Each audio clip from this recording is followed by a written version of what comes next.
my art is basically questions of myself, my identity, and the colors that I used. It's basically trying to express how I feel through colors.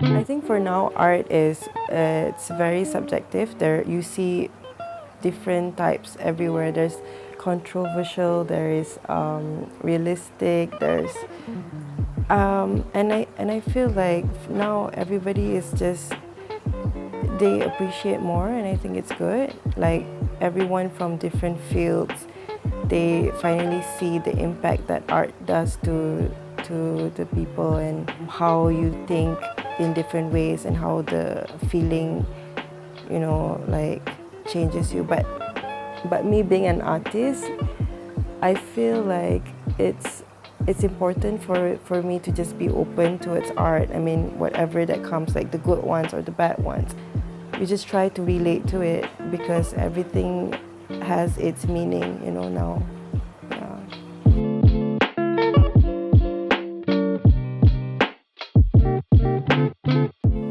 I think when it comes to art, for me, it's like, you know, it's people are hungry. They want more art, and then they keep producing more art. But as an individual, you just have to be brave enough to just do what you want to do. The idea of like creating itself, I think that's important.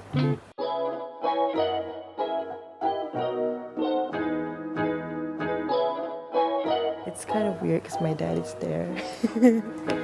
Okay, so I have 7 siblings. I'm the middle child, I'm the 4th. Because my mom paints, she's a painter. She actually is an architect, but she left her job and she started painting oil paints. So I grew up with the smell of like turpentines and linseed oil. And I did a bit of painting, not very pretty, but you know, it's just something that a kid likes to do, I guess. I ironically was closest to my art teacher when I was younger. Instead of going breaks with my friends, I would have breaks in the art room with my teacher, and we would just like we would just talk. We didn't really do any painting, but I just felt like there was like a connection with her. And her boyfriend at that time was an artist, like a real artist. His name is Ruzuki Haris. I got to know the boyfriend, and then he told me to take up fine art, and so I guess it all went downhill from there. Yeah. Signed the devil's contract.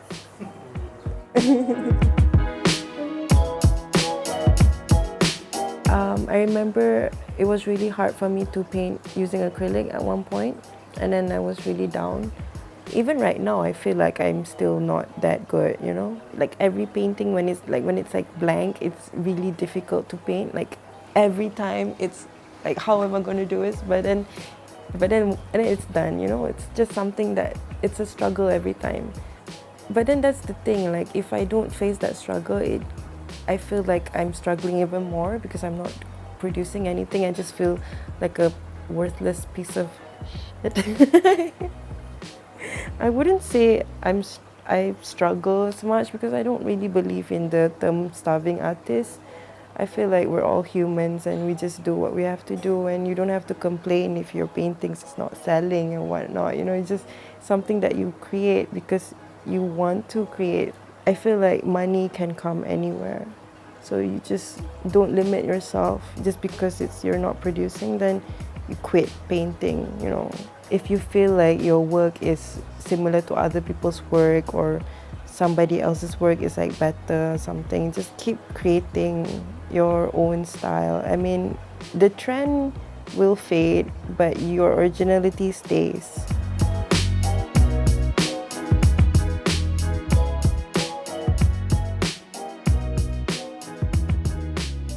I feel like when it comes to art, it's not work. By looking at how fun I'm having, and then they're like, oh, look at her, she's having fun. Art is fun. I don't know, I just macam, because for me, I don't really do controversial stuff. Like, yes, I have problems. I do like showcase it through my art, but most of the time I'm having fun and I try to focus mostly on the good rather than the bad. I feel like it's just something that makes me happy, like, you know, being in the studio and painting, it's happiness. So it's something that I'm willing to do for the rest of my life. I mean, it doesn't matter if I only create 2 paintings, as long as it's 2 of the best paintings, you know.